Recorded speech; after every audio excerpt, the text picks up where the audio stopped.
Good morning friends, so welcome to the prelims booster session. आज का पहला topic है transmission bottlenecks versus renewable energy boom. ये topic आपके इकोनॉमी के लिए इंपॉर्टेंट है। तो लगभग 21 गीगावाट की जो एनर्जी है, जो कि है लगभग 9% इंडिया के इंस्टॉल्ड रीन्यूएबल एनर्जी कैपेसिटी की, वो टेम्प्रेरी ग्रिड कनेक्शंस पर चल रही है, क्योंकि जो डेडिकेटेड ट्रांसमिशन इंफ्रास्ट्रक्चर उसे चाहिए वो डिले हो रहा है। तो रीन्यूएबल एनर्जी कैपेसिटी जो है वो ज़्यादा तेज़ी से हम ऐड कर रहे हैं जितना हमारा ट्रांसमिशन नेटवर्क ऐड नहीं हो रहा है। उसकी वजह से क्या प्रॉब्लम आ रही है, अब हम ये समझते हैं। तो अभी क्या होता है कि जो जनरल नेटवर्क एक्सेस फ्रेमवर्क है, उसमें जो इंटर स्टेट ट्रांसमिशन होता है, मतलब एक स्टेट से दूसरे स्टेट में जो ट्रांसमिशन होगा, उससे वो उससे जो जो कनेक्टेड प्रोजेक्ट्स होते हैं, वो लॉन्ग टर्म जो है एक तरह से एग्रीमेंट्स के अंदर उनके पास इवैक्यूएशन राइट्स होता है। मतलब उनको गारंटेड एक्सेस मिलता है कि उनकी जो पावर है वो ग्रिड पे जाएगी ही जाएगी। और प्रोजेक्ट्स जो जैसे जो रीन्यूएबल एनर्जी के हैं, उनको फिर जो है स्टॉप गैप अरेंजमेंट फॉलो करना पड़ता है। मतलब उनको टेम्प्रेरी जनरल नेटवर्क एक्सेस मिलता है। मतलब कि जब जो है inter state transmission connected projects जो है और वो नहीं जा रहे होंगे जो है ट्रांसमिशन इंफ्रास्ट्रक्चर से, तो ही जो है इन जो आपके रीन्यूएबल जो एनर्जी जो जनरेट हो रही है वो ही सिर्फ तब उसका यूज़ कर पाएगी, उस नेटवर्क का या उस इंफ्रास्ट्रक्चर का। तो जब कंजेशन का पीरियड होता है तो जो लॉन्ग टर्म जो जीएनए प्रोजेक्ट होते हैं उनको प्रायोरिटी मिल जाती है, और फिर जो है जो रीन्यूएबल एनर्जी जो होती है उसको कर्टेल करना पड़ता है। क्योंकि इस टाइम पर पहले समझ लो, इसको ट्रेन के उससे समझो कि ट्रेन जो है पहले जो आपको होती है पहली प्रायोरिटी जो है वो जीएनए प्रोजेक्ट्स की जो है उस ट्रेन को प्रायोरिटी मिलती है, और जो रीन्यूएबल एनर्जी से जनरेट हो रही है उसको फिर वेट करना पड़ता है या फिर उसको कर्टेल करना पड़ता है। क्योंकि जो है अभी जो लाइंस हैं या इंफ्रास्ट्रक्चर जो है वो लॉन्ग टर्म जो जीएनए प्रोजेक्ट्स हैं उनको मिला हुआ है। ठीक है। तो सोलर पावर जो है वो सबसे ज़्यादा हमारे इंडिया में आपको पता है प्रोड्यूस हो रही है। तो डेवलपर्स जो हैं उनको ग्रिड सिक्योरिटी रिलेटेड कर्टेलमेंट से में तो जो है कंपनसेट किया जाता है, लेकिन जब ये जीएनए रिलेटेड जो कर्टेलमेंट उनके साथ की जाती है उसमें उनके जो है उनको कोई कंपनसेशन नहीं मिलती। राजस्थान में सबसे ज़्यादा ये कर्टेलमेंट की जाती है कि भाई आपकी इलेक्ट्रिसिटी अभी हमें नहीं चाहिए, क्योंकि हमारी जो है जो जनरल नेटवर्क एक्सेस के फ्रेमवर्क के अंदर जो इंटर स्टेट ट्रांसमिशन चल रही है वो हमारी इनफ है, अभी आप वो उसके थ्रू जो है अभी इलेक्ट्रिसिटी ग्रिड से सप्लाई हो रही है। तो होता क्या है इसमें कि डेवलपर जो है उनको ये ऑपरेशंस जो हैं अपने जो इसके रीन्यूएबल एनर्जी के, उसको अपनी इक्विटी या रिजर्व से फंड करने पड़ते हैं। उनके कोई पास उनके उस टाइम में जब उनको उनकी ट्रांसमिशन नहीं हो रही तो उनके पास कोई रेवेन्यू भी नहीं आ रहा होता है। ठीक है। तो इसीलिए एज अ रिजल्ट एक्सपर्ट्स कह रहे हैं कि एक मॉरेटोरियम तो करो कम से कम, ताकि जो प्रिंसिपल रीपेमेंट है ड्यूरिंग ट्रांसमिशन डिलेज वो उनके ऊपर जो है एक तरह से बाहर ना आए डेवलपर्स पर। इंडस्ट्री एक्सपर्ट्स का कहना है कि जो है अगर ऐसे ही एक तरह से डिले होता रहा, ट्रांसमिशन नेटवर्क ना बनाया हमने रीन्यूएबल एनर्जी नेटवर्क्स को ग्रिड से कनेक्ट करने का, तो क्या होगा कि ये जो रीन्यूएबल एनर्जी डेवलपर्स हैं ये नॉन परफॉर्मिंग असेट्स में जो है वो कन्वर्ट हो जाएंगे। और उन्होंने कहा कि जनरेटर्स को लगभग अभी तक 50% अपनी generation during peak solar hours वो लूज़ करते जा रहे हैं। और 12 पब्लिक सेक्टर बैंक्स जो हैं उन्होंने क्यूमुलेटिवली लगभग 5 लाख करोड़ से ज़्यादा पिछले साल में ही सिर्फ लगा दिए हैं। तो अगर ऐसा होगा तो ये प्रोजेक्ट्स फेल हो जाएंगे। इनकी अगर पावर जो है वो रेवेन्यू नहीं जनरेट करके देगी इनको, तो फिर ऑफ कोर्स कितना बड़ा जो है ये एक एनपीए क्राइसिस इंडिया में आ सकता है इसके थ्रू। नेक्स्ट हम टॉपिक देखते हैं क्लाउड बर्स्ट। टॉपिक इन्वायरमेंट के लिए इंपॉर्टेंट है। आईएमडी ने रिजेक्ट कर दिया है रिपोर्ट्स कि असम और नागालैंड में पिछले कुछ दिनों में क्लाउड बर्स्ट हुआ है। तो क्लाउड बर्स्ट क्या होता है? एक्सट्रीम वेदर फिनोमिना जिसमें इंटेंस सडन डाउनपोर होता है रेन का। ये प्लेन्स में भी हो सकता है, बट सबसे ज़्यादा आपको हिली रीजन्स में देखने को मिलेगा। आईएमडी के हिसाब से क्लाउड बर्स्ट तब होता है जब एक स्मॉल एरिया में लगभग 20 से 30 स्क्वायर किलोमीटर के एरिया में 10 सेंटीमीटर या उससे ज़्यादा की रेन हो जाती है एक घंटे में। Short spells of very heavy rainfall होती है एक स्मॉल जोग्राफिकल एरिया में, उसी को हम जो है क्लाउड बर्स्ट कहते हैं, और उससे बहुत डिस्ट्रक्शन हो जाती है। होता क्या है कि जैसे आपकी कन्वेक्शन होती है तो एयर जब ऊपर राइज होती है कोल्ड, फिर उसके बाद कूल डाउन होती है, उससे क्यूमुलोनिम्बस क्लाउड्स बन जाते हैं।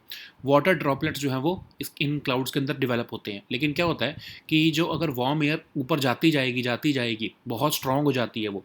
अब वो इतनी स्ट्रॉन्ग हो जाती है कि उसमें रेन ड्रॉप्स जो है वो एयर में बहुत लंबे टाइम तक जो अगर सस्पेंडेड रहेंगे तो एक टाइम बाद तो ऐसा आएगा ना कि वाटर ड्रॉपलेट्स बहुत हैवी हो जाएंगे, ग्रेविटी के जो है उसको खींच लेगी। तो जब ये बहुत ज़्यादा एक तरह से जो अपड्राफ्ट जब हो जाता है, तो जब बहुत ज़्यादा जब वो वीक हो जाता है ग्रेविटी की वजह से, तो ये वाटर जो है वो एकदम से नीचे गिरता है, और वो मतलब एक तरह से बहुत सारा इकट्ठा पानी जो है क्यूमुलोनिम्बस क्लाउड का वो नीचे गिरता है, उसको हम क्लाउड बर्स्ट कहते हैं। नेक्स्ट हम टॉपिक देखते हैं Arctic council, topic international relations के लिए इंपॉर्टेंट है। तो पार्लियामेंट्री कमेटी जो एक्सटर्नल अफेयर्स की है, उन्होंने रिकमेंड किया कि इंडिया को एक पोलर एम्बेसडर अपॉइंट करना चाहिए और फुल फ्लैज मेंबरशिप लेनी चाहिए आर्कटिक काउंसिल के लिए, उसके लिए अप्लाई करना चाहिए। तो आर्कटिक काउंसिल क्या है, ओटावा डिक्लेरेशन से 1996 में बनाई गई थी, एड्रेस करने के लिए इश्यूज जो कि आर्कटिक रीजन से रिलेटेड हैं। ये एक ट्रीटी बेस्ड इंटरनेशनल ऑर्गेनाइजेशन नहीं है, बल्कि एक इंटरनेशनल फोरम है जो ऑपरेट करता है on the basis of consensus. इसके 6 परमानेंट पार्टिसिपेंट हैं, ठीक है, परमानेंट पार्टिसिपेंट ग्रुप्स हैं जो रिप्रेजेंट करते हैं इंडिजिनस पीपल ऑफ आर्कटिक। अब इसकी मेंबर कंट्रीज़ यहाँ पर दी गई हैं, Canada, Denmark, Finland, Iceland, Norway, Sweden, Russia और यूएस। अब इसमें ऑब्जर्वर स्टेटस जो है वो नॉन आर्कटिक स्टेट्स को भी मिल जाता है, जैसे इंडिया को भी मिला हुआ है। तो टोटल अभी तक 13 ऑब्जर्वर कंट्रीज़ हैं। ट्रेडिशनली जो काउंसिल है वो फॉरेन मिनिस्टर जो होती है उस कंट्री के जो जिसके पास चेयरपर्सनशिप है वो उसको चेयर करते हैं उस पर्टिकुलर ईयर में। नेक्स्ट हम टॉपिक देखते हैं नक्शा प्रोजेक्ट। ये टॉपिक आपके गवर्नेंस के लिए इंपॉर्टेंट है। तो DSLR जो है, directorate of settlement and land records, उन्होंने जो है वो मंथ लॉन्ग इंक्वायरी शुरू कर दी है नक्शा पायलट प्रोजेक्ट के अंदर गोवा में। तो नक्शा प्रोजेक्ट क्या है, एक modern GIS based urban land parcel mapping initiative है ताकि रेवोल्यूशनाइज हो सके urban land records across urban local bodies. ये प्रोग्राम बेसिकली ऑपरेट कर रहा है DIL RMP इनिशिएटिव के अंडर, और इसमें कटिंग एज टेक्नोलॉजी का जो है वो यूज़ करते हुए एक्यूरेट डिजिटल मैप्स बनाए जा रहे हैं कॉम्प्लेक्स अर्बन और पेरी अर्बन हैबिटेशंस के लिए। ये इनिशिएटिव जो है इम्प्लीमेंट किया जा रहा है टेक्निकल सपोर्ट के साथ सर्वे ऑफ इंडिया के और NIC के। इसको लॉन्च किया गया है डिपार्टमेंट ऑफ लैंड रिसोर्सेज द्वारा। इसमें एरियल और फील्ड सर्वेस किए जाते हैं GIS टेक्नोलॉजी के साथ इंटीग्रेट करके।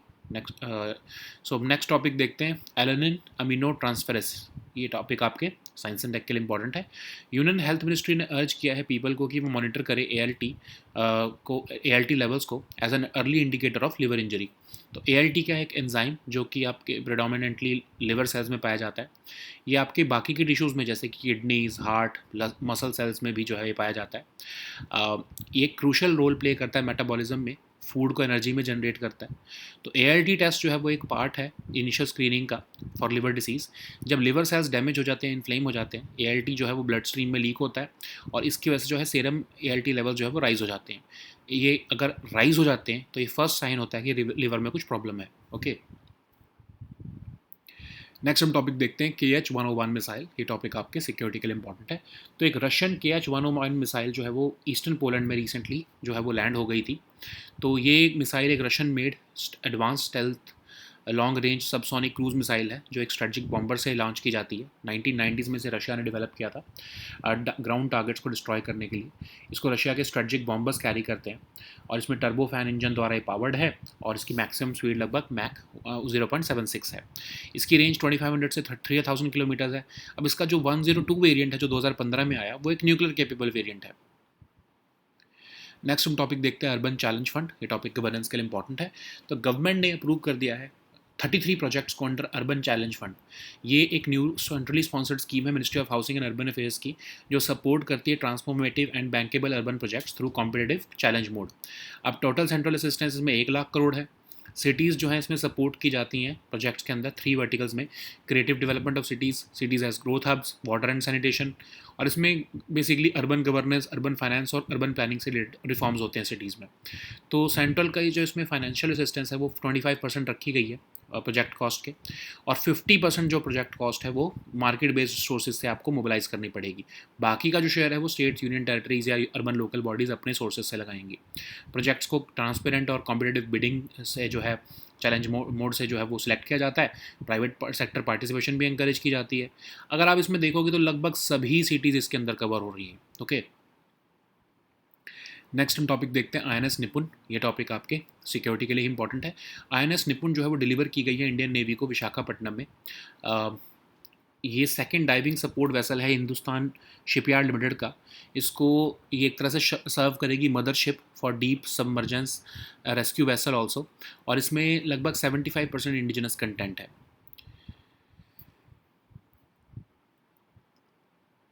नेक्स्ट हम टॉपिक देखते हैं क्रेट आइलैंड। ये टॉपिक आपके इन्वायरमेंट के लिए इंपॉर्टेंट है। तो थाउजेंड्स ऑफ पीपल को इवैक्यूएट किया गया है क्योंकि फायर्स ने जो है वो एक टूरिस्ट रिजॉर्ट को थ्रेटन किया है ग्रेक आइलैंड ऑफ क्रेटे में।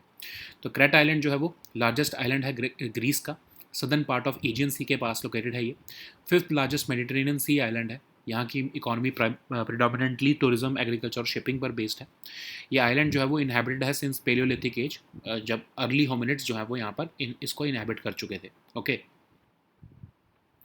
सो now let us see all these topics in English. So the first topic is transmission bottlenecks versus renewable energy boom. This topic is important for our economy section. So nearly 21 gigawatts of energy, which is about 9% of India's installed renewable energy capacity, is running on temporary grid connections due to delayed dedicated transmission infrastructure. Okay, and it has put project revenues and clean energy targets at risk. The core problem is that renewable energy capacity is being added faster than the transmission network which is needed to evacuate that power. Okay, so what is happening is that already under the GNA framework, interstate transmission connected projects which have long-term GNA, they get firm evacuation rights. That is, they have guaranteed access to send their power into the grid, but this facility is not available to renewable energy sources. So therefore, because transmission infrastructure is limited, these renewable projects will have to go from temporary GNA access, which is basically a stopgap arrangement, which allows scheduling of power only when spare capacity exists. So when there is congestion, long-term GNA projects get priority and not these renewable projects. So therefore, during that period, electricity curtailment has to be done, basically, which means intentional reduction of power output from renewable generators. So we know that developers generally get compensated for grid security related curtailment, but if it is due to a temporary GNA related curtailment, they do not get any compensation from the government or any agency. So mostly Rajasthan is facing such curtailment. Developers are funding these operations, these renewable energy production operations through their equity and reserves rather than actual power revenue. As a result, experts have demanded moratorium on principal repayment during transmission delays. Industry experts are warning that affected projects could turn into NPAs if this issue persists, if we do not develop the transmission networks, and the generators are losing over 50% of their generation during peak solar powers. Okay, so solar power hours. So 12 public sector banks have already pumped in about 5 lakh crore, even more than that, in the renewable energy sector in just last 1 year. So if this particular issue persists, then if these turn into NPAs, that it could bring a major crisis for the banking sector also. So the next topic is cloudburst. This topic is important for your environment section. IMD has rejected reports that Assam and Nagaland has experienced cloudbursts over the preceding few days. So cloudburst is an extreme weather phenomena characterized by an intense and sudden downpour of rain. While it can also occur in plains, phenomena is most common in hilly regions. So a cloudburst generally occurs when a small area around 20 to 30 square kilometer receives 10 centimeter or more of rain in an hour. So short spells of very heavy rainfall over a small geographical area can cause widespread destruction. So generally how it happens, like everything, how a cloud forms, it begins with convection. Air rises, it cools and denses into towering cumulonimbus clouds. Water droplets begin to form inside these clouds, and if the current or warm air which is moving upwards, it becomes very strong, they can keep the raindrops suspended in the air for longer and they keep on going upwards. But there is a point when gravity becomes too great for these droplets. So at that time, this updrafts weaken, and this sends the water plummeting down very fast on the ground, like an ocean. Okay, so this is what is cloudburst. So the next topic is Arctic Council. This topic is important for international relations. Parliamentary Committee on External Affairs has recommended that India should appoint a polar ambassador and urge the government to seek full-fledged membership of the Arctic Council. Arctic Council was established by the Ottawa Declaration in 1996. It's an intergovernmental forum for addressing issues related to the Arctic region. It is not a treaty-based international organization, but rather an international forum which operates on the basis of consensus. It has 6 permanent participant groups representing the indigenous people of the Arctic. Observer status in the Arctic Council is open to non-Arctic states. In fact, India is one of the 13 observer countries of this forum. And traditionally, the council is chaired by the foreign minister of the country, which is holding the chairpersonship of this council. So the next topic is Naksha project. This topic is important for our governance section. So Directorate of Settlement and Land Records prepares to launch its month-long inquiry under the Naksha pilot program in Goa. So Naksha is basically a modern GIS-based Urban Land Parcel Mapping Initiative. The aim is to revolutionize urban land records across urban local bodies. This program operates under the broader framework of DIL RMP. It leverages cutting edge technology to create highly accurate digital maps for complex urban and peri-urban habitations. This initiative is being implemented with the technical support of Survey of India and NIC. It was launched by the Department of Land Resources, and the aim is to use aerial and field surveys integrated with GIS technology. So the next topic is ALT. This topic is important for your science and tech section. Union Health Ministry has urged people to monitor their ALT levels so as to get an early indicator of liver injury. ALT is an enzyme found in liver cells, and of course it is found in other tissues as well, like in kidneys, heart and other muscle cells. It plays a crucial role in metabolism, turning food into energy. ALT test is often part of the initial screening for the liver disease, and when liver cells are damaged or inflamed, ALT leaks into the bloodstream, which causes serum ALT levels to rise. An increase in ALT is often the first sign of a liver problem. So the next topic is KH-101 missile. This topic is important for your security section. A suspected Russian KH-101 missile landed in eastern Poland recently. So this is a Russian-made advanced stealth long-range subsonic cruise missile, which is launched from a strategic bomber. It was developed in late 1990s. It is designed to destroy ground targets, and it is carried by Russia's strategic bombers. It is powered by a turbofan engine. It has a maximum speed of Mach 0.76. It has a range of 2,500 to 30,000 kilometers. The KH-102, which was introduced in 2015, is the nuclear-capable version of KH-101. So the next topic is Urban Challenge Fund. This topic is important for our governance section. Government has so far approved about 33 projects under the Urban Challenge Fund, which is a new centrally sponsored scheme of Ministry of Housing and Urban Affairs to support transformative and bankable urban projects through competitive challenge mode. The total central assistance is 1 lakh crore for this project. So the cities are supported to do projects under 3 verticals: creative development of cities, cities as growth hubs, water and sanitation, and cities will be expected to undertake reforms in urban governance, urban finance, and urban planning. Center's assistance under the scheme is capped at 25% of the cost of bankable projects. At least 50% of the project cost has to be mobilized through market-based sources. The remaining share may be contributed by states, union territories, urban local bodies, and other sources. Projects which will be selected through a transparent and competitive challenge mode. Private sector participation will be encouraged. And basically all cities are covered under this EUCF. So the next topic is INS Nipun. This topic is important for your security section. Recently, INS Nipun was delivered to the Indian Navy at Visakhapatnam. It is the second diving support vessel built by Hindustan Shipyard Limited. It would also serve as the mothership for the deep submergence rescue vessel to evacuate personnel in case of an emergency in a submarine. It nearly has about 75% indigenous content. So the next topic is Crete Island. This topic is important for your environment section. Thousands of people were evacuated recently as fires threatened a tourist resort on the Greek island of Crete. So Crete Island is the largest island of Greece. It is located on the southern part of the Aegean Sea. It is the 5th largest Mediterranean Sea island. Its economy is primarily dependent on tourism, agriculture, and shipping. And this island of Crete has been inhabited since the Paleolithic age by early hominids. Okay. So these were our topics for today. We'll meet next time with new topics. Until then, goodbye and take care.